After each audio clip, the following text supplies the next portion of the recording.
And welcome to another weekend file on the NTA. We're live in Abuja.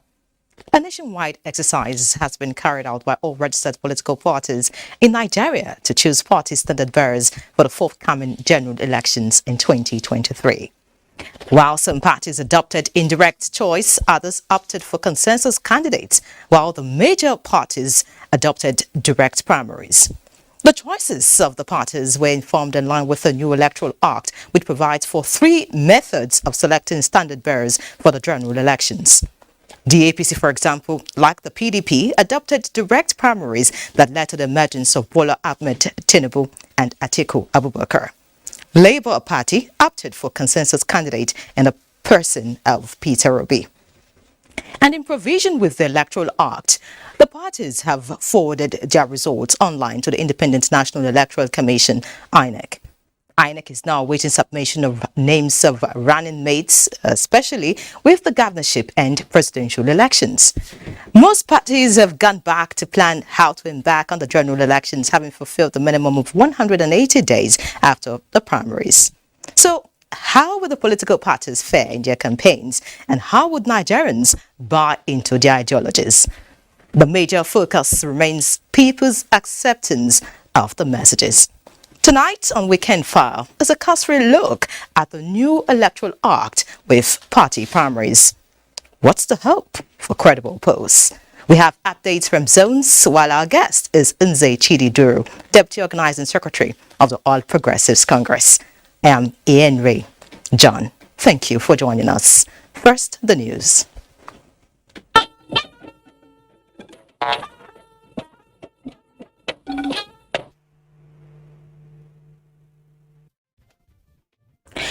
President Muhammadu Buhari will broadcast to the nation on Sunday, June 12, 2022 at 7 a.m. as part of activities to commemorate Nigeria's Democracy Day.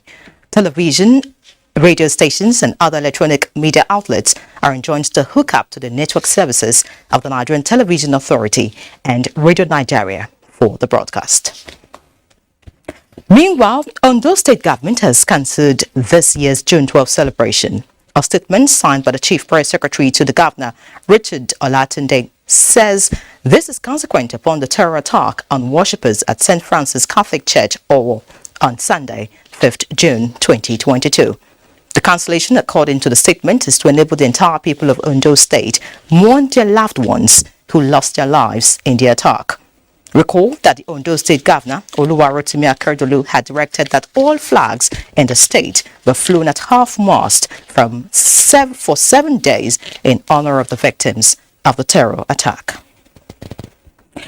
Now, more than 5,000 army recruits have been injected into the nation's armed forces in an effort by the Nigerian army to increase its workforce in the front line to confront criminal elements in the country. Chief of Army Staff, Lieutenant General Farouk Yahaya, while addressing recruits at their personnel parade at the Nigerian Army Depot, Zaria, urged them to exhibit professionalism, dexterity and tenacity in the discharge of their responsibilities. Suleiman Rigachuku reports. This is a display of 6 months regimentation training built on discipline, patriotism and commitment to serve their fatherland. Eager to move to their various commands, these 5,800 recruits received instructions from the top army chief asking them not to compromise their professionalism. Lieutenant General Farouk Yahaya said Nigerian army is reinvigorating its strategies in degrading criminal elements in the country. We are aware the country is facing numerous security challenges occasioned by activities of Boko Haram, terrorists, armed bandit kidnappers, separatist agitators, religious extremists and other criminal elements. I wish to state that these security challenges are not unsurmountable and will soon come to an end. Their injection into the military is a boost to the manpower requirement of the nation's armed forces in addressing security threats in the country. These are situations that have become the order of the day almost everywhere in the sub-Sahara especially because of obvious reasons. But we are glad that the Nigerian Army is containing the situation very well. While in Zaria, the Chief of Army Staff, Lieutenant General Farouk Yahaya, inaugurated infrastructure to enhance training at the Nigerian Army Depot. Suleiman Rigachuku, NTA News. The Anambra State government has marched action with its directive to demolish any building used for criminal activities. The first kidnappers' hideout at Okpono Etiti Oba in Idemili South local government area of the state has been brought down. Udem Kalu has details. Demolition of the kidnappers' den conducted by the State Joint Security Task Force followed a report by the police of a gang of kidnappers traced to the hideout who recently attacked and kidnapped 2 persons at Oko, Orumba North Council area and another 2 persons at Ekulobia, Agwata local government area, but were pursued and tracked down. Although the hideout had earlier been raided, exhibits recovered include a gun, locally made pistol, charms, Indian hemp, among other incriminating items, as well as the arrest of some persons, including a 65-year-old man. Governor Soludo, who commended the demolition exercise, noted that the building was used as a den for criminal activities. Hence, such building will be brought down and confiscated by government, while urging the citizens to continue to provide useful and timely information. Any house again that will find kidnappers or used by kidnappers will be brought down. That's not if and what about it. Any forest where they hide must also be cleared.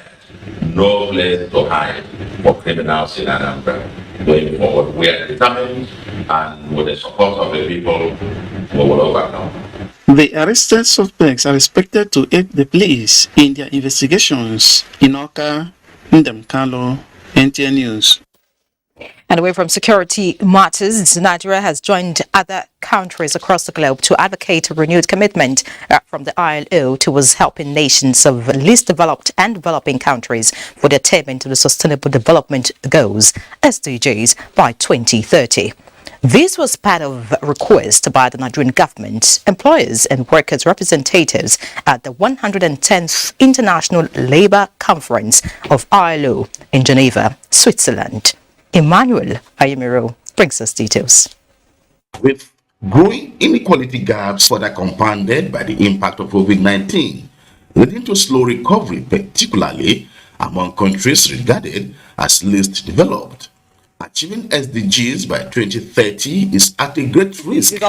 This was part of Nigeria's observations while addressing the Parliament of Work in Geneva. Nigeria reminded the ILO that if the goal of not leaving anyone behind is ever to be realized, urgent efforts, supports and contributions are required by all in a renewed commitment to multilateralism and international cooperation. The volume of job losses and the established link between social justice and global peace should provoke honest debate at this conference. The wave of insecurity, terrorism, food scarcity, rising cost of energy, impact of COVID-19, amongst others, should challenge our common humanity and shared international relations. Human recovery, which we advocated at the conference last year, did not and indeed could not have foreseen any of this. But it is the harsh reality of the moment, and we must confront it. From now, the nations struggling from economic losses across the world are expected to be looking forward to the ILO for technical assistance and other supports for recovery and attainment of the SDG, particularly now that the conference has focused on the least developed countries. From Geneva, Switzerland, Emmanuel Ayemiro, NTA.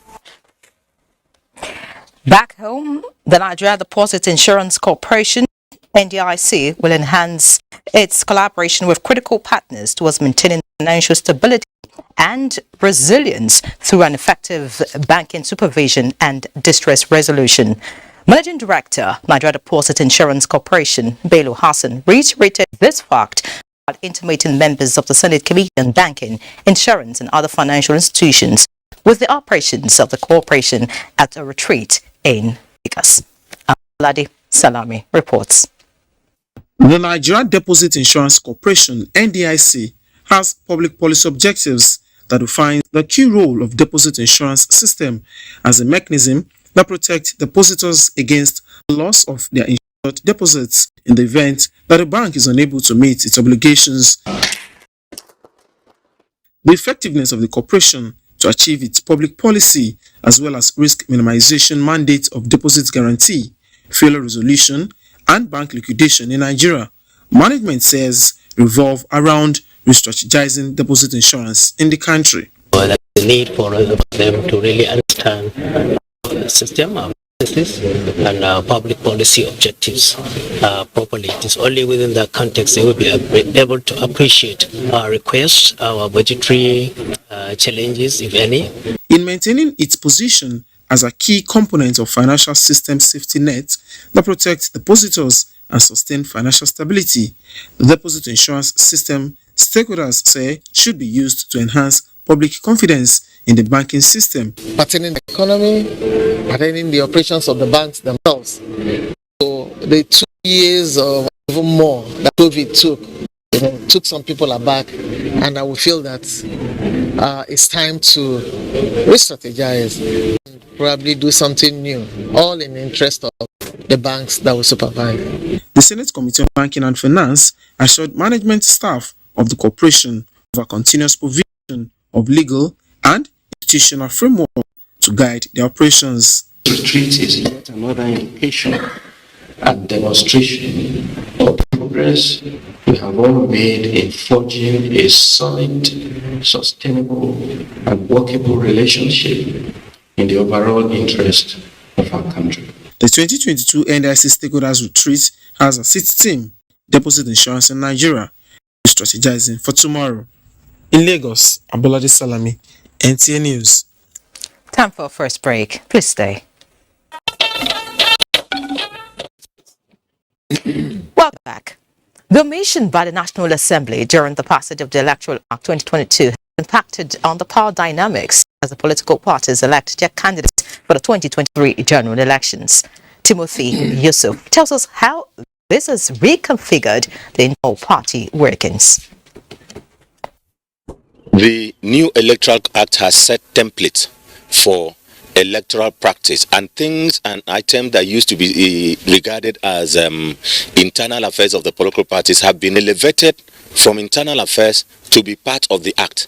An error noticed in Section 84, subsection 8 of the Electoral Act, stating that a political party that adopts the system of indirect primaries for the choice of its candidate shall clearly outline in its constitution and rule the procedure for democratic election of delegates to vote at the convention, congress, or meeting.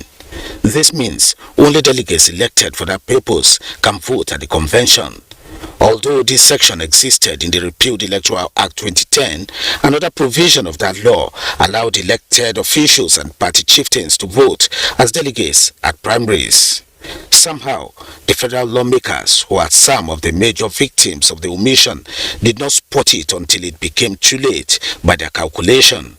You can imagine a whole local government chairman who have been taking care of the whole local government cannot have opportunity to vote for the presidential candidate. The last election that was done by adult delegate, we don't produce the best result because those who manage the party, those who know the party, are not part of the voting. In the last convention, we had close to 4,000 delegates, but for this one, we have just 774 delegates. So imagine fresh political environment increases the influence and affluence of the new generation delegate, who will now determine the fate of aspirants. This new order comes with its pros. Alleged reports of inducement of delegates making headlines. They are now the most prized set of individuals in this pre-general election era. Many, however, caution delegates to see their vote as a vote for the fate of a nation, a vote that will determine either the welfare or warfare of the entire citizens. In Abuja, Timothy Yusuf, NTA News. Meanwhile, all political parties that want to participate in the 2023 general elections have concluded the critical pre-election processes of electing their standard bearers. Political correspondent Salihu Gwanara reports that the Electoral Act 2022 as amended was a guiding working document, especially by the major political parties.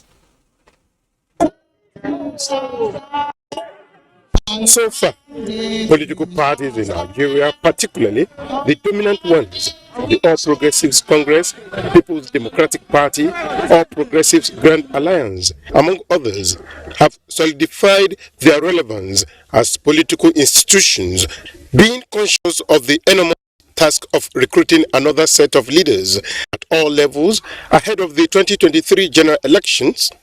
Political parties that are willing to participate in the process have largely complied with INEC's timetable and schedule of activities. The recently conducted party primaries for all elective positions that terminated with special conventions and presidential primary by the major political parties is in compliance with Article 84 subsection 5 of the Electoral Act 2022 as amended, which mandates political parties that adopt indirect mode of primary to conduct a presidential convention where elected delegates will be given the opportunity to elect the party's standard bearer. We can see the culmination of the due process that is expected in any democratic setting. A situation where the party has given the opportunity to delegates who are the driving force in any dispensation politically to come and exercise their democratic right. One of the key things you will see in that electoral act is the fact that there must be internal democracy within the parties. It's a key factor. Because to the extent that the electoral act mandates political parties to conduct free and fair primaries. So that key provision is a guide against imposition. These processes are also in accordance with the provision of the new Electoral Act, which is expected to be tested fully during the conduct of the 2023 general elections. I think most politicians are coming to agree that the electoral law is something good for everybody. I had the chairman of INEC say that any card that does not go through the bovers, that vote will not be recorded. It will not count. So that means that you cannot go to the bush and stop with ballot paper. Abuja, Saliu Gwanara, NTA. And joining us tonight to take a cursory look at the new Electoral Act with party primaries and hope for credible polls is Nze Chidi Duru, Deputy Organizing Secretary of the All Progressives Congress. Many thanks for joining us. You're for having me. All right, so let's begin by saying congratulations on the successful conduct of your party primary. All right, well, fond of saying all power belongs to God, but watching the political space in the country, especially that of the APC and the PDP, some people are now saying that all power belongs to the delegates. So, now talking about the party primaries that has gone down for the different political parties, what role do you think the Electoral Act played? Well, I mean, we just listened to some of the excerpts that were shown clearly, and then one can only say that kudos again to the various sections in the Electoral Act, and it did help in a manner in helping to suggest the transparency of the primaries that were conducted across the rank and file of the party in the APC. Particularly with respect to ensuring that the delegates where we had indirect primaries, where we had direct primaries, that the process and the procedure for conducting the various elections, whether it is for state assembly, national assembly, gubernatorial, and presidential, were known and certain. It was not left, it was not ambiguous, it was clear, and that was a very helpful hint that would derive from the Electoral Act. Okay, now the new act seems to deploy more of technology in its implementation. Do you think Nigeria is actually ready for that? Looking at, say, for example, network coverage and the challenges we have with network in the country? Well, I think it's been that had been tested in the last 2 elections, starting from 2015 and 2019, and then we'll continue to improve on that. It was the debates around the fact that do we have the bandwidth, do we have sophistication, do we have the voter education that will enable those that live in the hinterlands to be able to use the BVN that INEC had introduced in the last election to vote in that process. The resounding answer to that is that it is possible, because most Nigerians, what we can also guarantee for Nigerians is that they are easy to adapt to any technology and to enable that. And if you are not able to, the Electoral Act also allows those who know how to do it through voter education to be able to guide the voters how they will vote, so long as they are not coerced in voting for a particular candidate. So I think Nigeria is right for it. It's been tested in 2019. It's been tested in the various by-elections, elections that have come up between 2019 and now. And I also believe in 2023 that will be fully deployed. And Nigeria, in my view, is ready and able to allow technology to drive the way we vote in the various polling booths in Nigeria. And then, as we saw in the party primaries, the Act, of course, limited, the number of delegates, for the party primaries. For the PDP, we had just about 800, and for the APC, just a little over 2,000. Yes. Do you really think that this would create room for manipulations like vote buying? Well, I think that, again, this is one of the innovations that we was not imposed, but we suddenly find ourselves in APC, and I also think the same for PDP. When, as a party, we were preparing for the presidential primary, we were looking at a delicate count of between 7,800 to 8,500.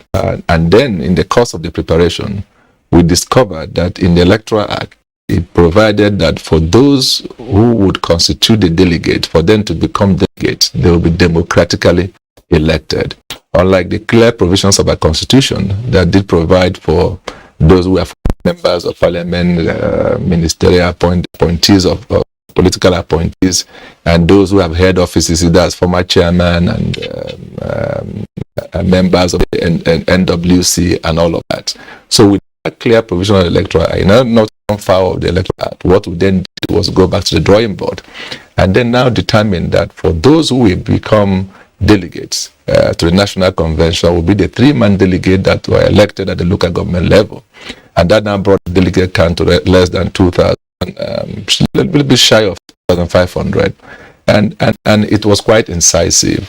What that also means is that rather than seeing it as an imposition, rather than seeing it as vote buying, being able to, for candidates or aspirants to buy out votes, it limited the number of people that could express the views of their constituents to just a little number. There's also an advantage in that. The advantage that we have is that in the sense that those who came to the APC convention this week, we found that these were people who were reputable. We found these people who have achieved in their various endeavors. We found these are people who were assertive and who can make up their mind who they actually wanted. So, and that in a way also helped to streamline processes, also help the party in organizing a free, fair, and transparent primaries. That is the talk of the town and was witnessed across the board in Nigeria. All right, you said the delegates, like you witnessed in your primary, were those who could actually make up their minds. Yes. There's this notion at the moment that as far as the political space is concerned, you do not beg for votes, neither do you, get it by sending SMS or whatever. It's either you negotiate by virtue of your power or by the weight of your pocket. Which of this actually played out in the party primaries, I was saying? In APC, what was important is that it was very clear that our delegates were well informed. Our delegates were people of class, and people who could make up their mind. And in the negotiation that led to the election, on the election date, It was more of consensus building, this critical stakeholders of the party coming together and then taking a decision one way or the other. This is the person that we believe will better represent our aspiration and that can take us to 2023 to win the election. So the vote buying was not a consideration. It was more of informed decision, which is what political party is all about. People coming together and taking an informed decision. This is the way we like to vote. This is the better candidate for all of us. And then when that discussion was made, the critical stakeholder, the governors forum, the members of the WC, the elders of the party, and then the leaders of the party across the state came together and took a decision. And once that decision was made, we could easily predict who the candidate of the party would be. And that eventually became His Excellency Siwaji Bola Ahmed Tinubu. All right, this discussion will continue, but we shall take a break now. Please stay tuned. Welcome back. And as the 2023 general elections draw near, with political parties done with their primary elections, stakeholders of the parties have been cautioned against monetization of elections, which hinders credible elections in the country. This is against the backdrop of cost disparities between the 2019 and 2023 party primaries. Muhammad Ali reports from Kano. All the political parties have conducted their primaries. However, the processes for the 2023 party primaries, experts say, is characterized by money parties compared to what was obtainable in 2019. The process indicate that the current primaries are far more expensive than the previous ones. The reason being the fact that, one, even in terms of the cost of nomination form, parties, the major parties, jack their own very high, and it was more than twice what was the parties collected previously. One will say that contestants are in most cases spending more per delegate when you compare it with what was obtained in 2019. So one generally can say that the electoral process of 2022-2023 seems to be higher, more costly than that of the 2019 elections. On the issue of credible polls come 2023, stakeholders believe that the electoral umpire can only get it right if money politics did not interfere in the process. The elections are likely going to be a rat race of money politics. Who will pay more in order to get the electorate? So I think the issue of the credibility of the election will be highly compromised. It is expected that possibly the outcome of the elections might be affected by the cost of the amount of money being spent in the electioneering process. Money will definitely play a role in determining who picks what position. Muhammad Ali, NTA News. And in Akwa Ibom State, despite the provision of direct primary election in the 2010 Electoral Act as amended, all the political parties adopted the indirect mode. Clement Baraki reports that the reason for non-adoption of direct mode of primaries by political parties is largely due to time constraints. The direct primary election allows registered members of the political parties to vote for who they want to be the flag bearer of their parties. Political analysts say this mode of primary elections allows for transparency, which is one of the core values of any democratic process. The direct primaries is the most effective and the most democratic representation of the people. We have the options of saying this person can give Nigeria the kind of leadership that the country needs. Democracy opens the way for people to get involved, people to go to take active part in politics. Critics of direct primaries, however, say it is capital intensive as a lot more planning and organizations are required. Could this explain why all political parties in Akwa Ibom State conducted their just concluded primary elections using the indirect mode? Now, there was a difference between, financially active members and non-financially active members. So when we could not fix that within the time frame that we had, we said, okay, let's go for delegate election. I will completely rule out direct primaries. Let us suffer what we suffer and go through what we go through during the main general election with everybody being involved. We hope that with time, as we grow in democracy and democratic principles in our country, that most of these things will naturally shape off itself. Respondents are optimistic that given the transparency of the direct mode of primary election, it could be adopted by a majority of the political parties in subsequent elections. In Uyo, Clement Barkui, NTA News. In order to meet up with the deadline given by the Electoral umpire, INEC, for the submission of candidates that will fly the flags of the political parties in the 2023 general elections, most parties held their primaries across states of the Federation, but that was not without the usual intrigues and drama that often characterize it. Ebonyi State is one of such states where parallel primaries allegedly held. In this report, Chinaza John reports on its implication on political parties and INEC. 2023 general elections. About 18 political parties are likely to participate in the elections. This, in no small measure, has heightened tension in the polity, as different parties now jostle to present a candidate that will be acceptable by the electorate. But for lack of internal democracy, incidences of parallel primaries have continued to be seen in the political space. The chairman of the party duly elected, the secretary of the party duly elected, and other officials of the party, and maybe the leader of the party in the state, where he is, to me, should be the one that is authentic. But the problem we have is that they are saying, the authentic list that was done even before the primaries and kept. It's another side. Why the leader of the party organized his own kangaroo delegates and then produced his list. So that's the problem you're solving. And the other way around, if the party at Abuja sends two different groups to come and monitor the election that ought to be conducted by one group, it is also wrong on the aspect of the party. So these are the issues that we are going to look out and investigate and know where it is true.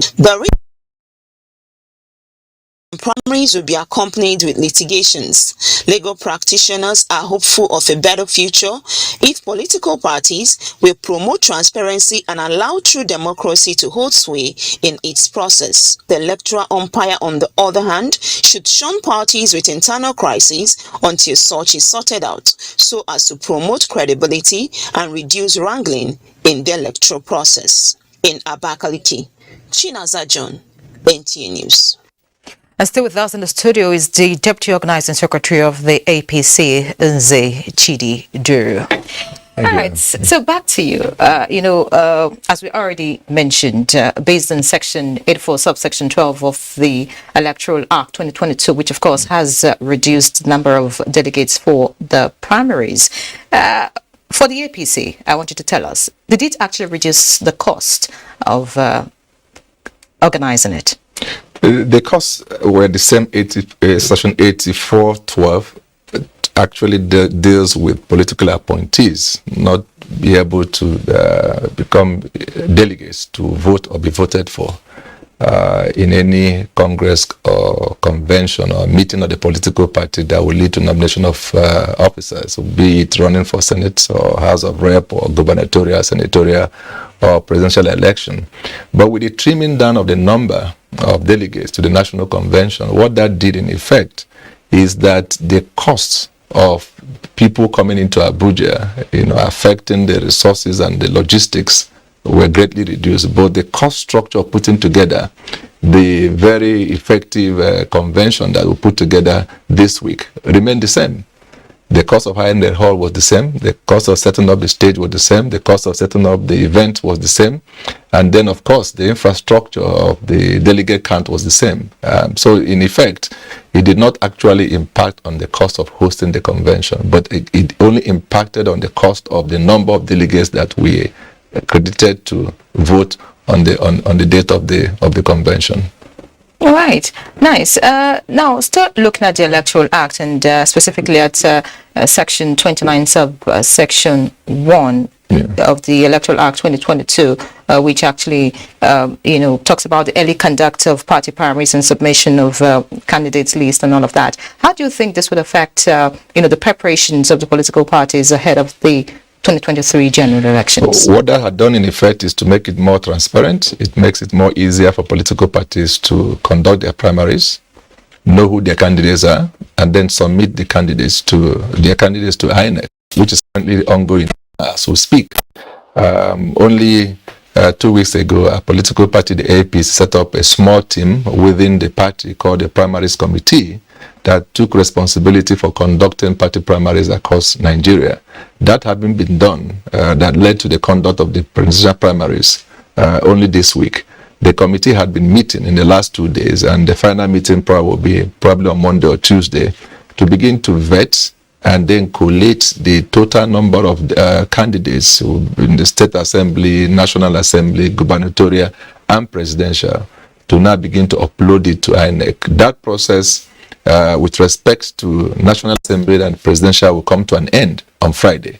And that of the State Assembly and the gubernatorial will start sometime next month and come to an end also next month. It then enables the party the time within which to now begin to organize themselves to sell their program and their ideology to Nigerians. And then it helps them to the umpire, which is INEC, to monitor the activities of the political parties. And as you all have known, only last year, as early as last year, INEC set up its own guideline that state from step 1 to step 2, cradle to grave, what has to be done from beginning to the end. And it will help in ensuring that Nigerians are better educated and they can make an informed choice which of the political parties and which of the candidates that are running for a particular office that they will vote for. So I think that is one innovation that the Electoral Act also brought into place that will help to transform the country in terms of the political parties and the candidates being able to have enough time to say their agenda to the public. Okay, so how would you react to, some states with parallel congresses? I don't know of any other political party, but for APC, we never had anything called parallel congress. In effect, the party constituted primaries committees, and for gubernatorial, we have a gubernatorial primary committee that went to particular states. The officers are known, set up by the national NDIC of the party, devolving from the powers that was given to NDIC, National Working Committee of the party. And on base of that power, the panels were set for a particular state, and those panels will go to the state and conduct the primary. If any party, when I mean any party, if any individual, anybody, or any person then chose to hold an alternate primaries in his own state, that is his own doing. But as far as the APC is concerned, there was no primaries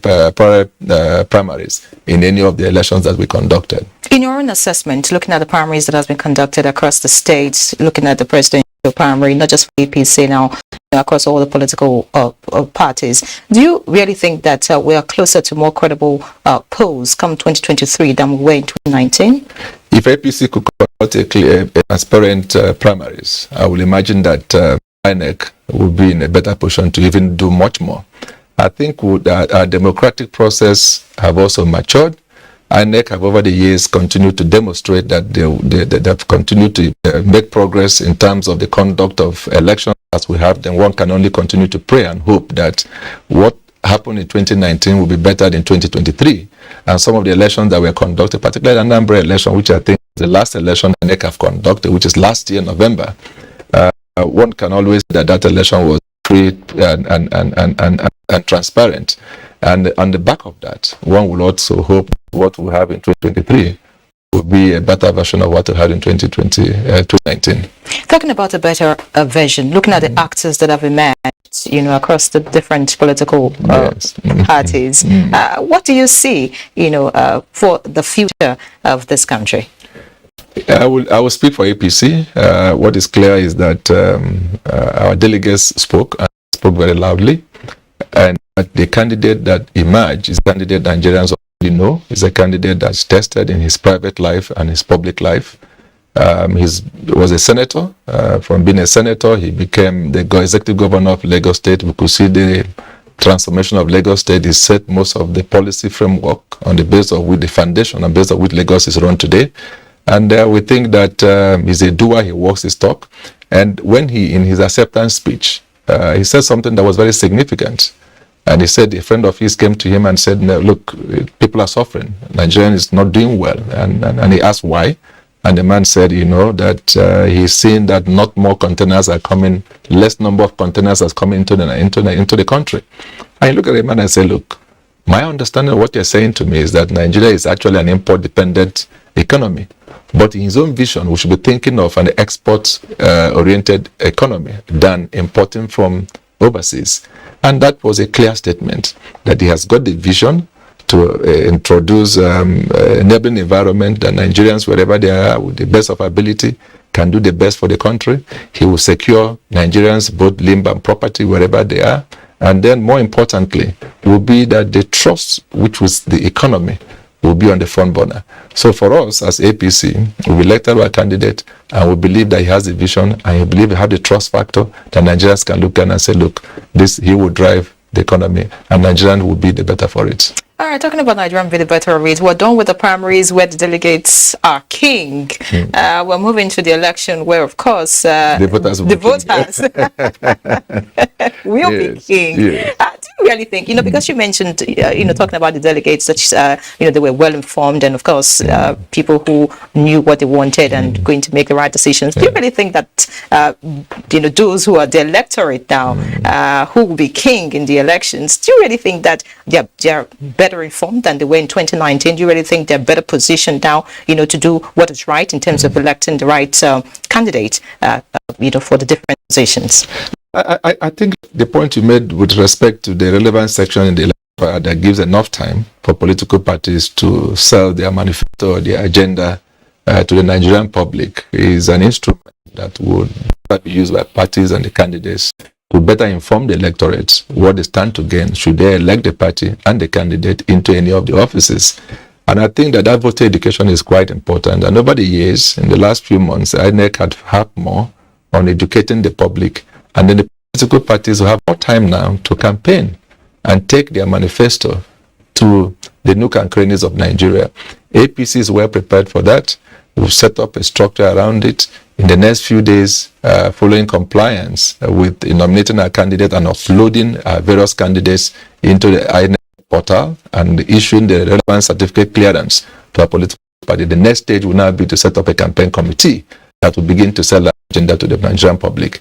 I believe at the end of the day, the Nigerian public will be better informed to take an informed decision which of the candidates will better reflect their aspiration. Nigerians can decide whether it's A or B, who their choice is. And they also know that whatever choice they decide will be with them for the next 4 years. And it's so critical that we continue to urge Nigerians to pay attention to the messaging and then the manifesto that our political parties will put across. And then they can be able to take an informed decision. Yes, I believe the electorates will be better informed. Yes, I think the electorates will know that this is a time to make the difference. The delegates were kings in the last convention. Now the electorates will also become king, determine who candidate or who their elected officials will be come 2023.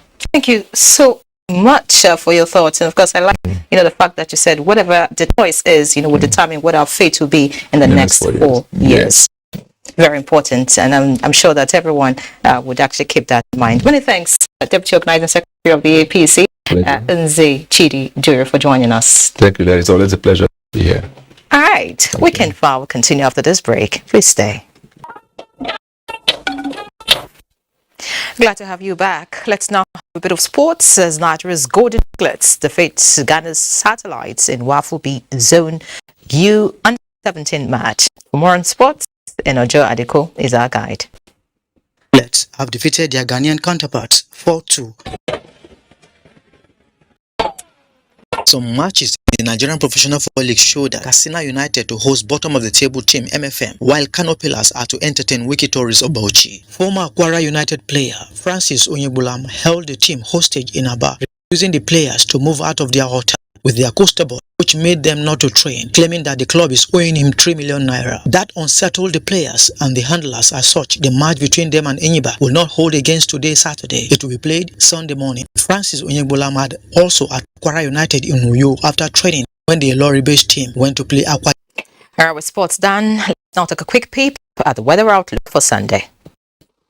Welcome to the weather forecast. We expect respite after the ample activities we had on Saturday. Sunday morning is expected to be quiet with chances of a few thunderstorms over parts of southern Borno, Adamawa and Taraba. By afternoon, we expect widespread weather activities over the southern parts of the country as thunderstorms are expected over the coastal cities and the inland cities of the south, as well as the central cities and most places over the northern parts of the country. And that's the weather forecast for Sunday. I'm Sophia saying thank you for watching.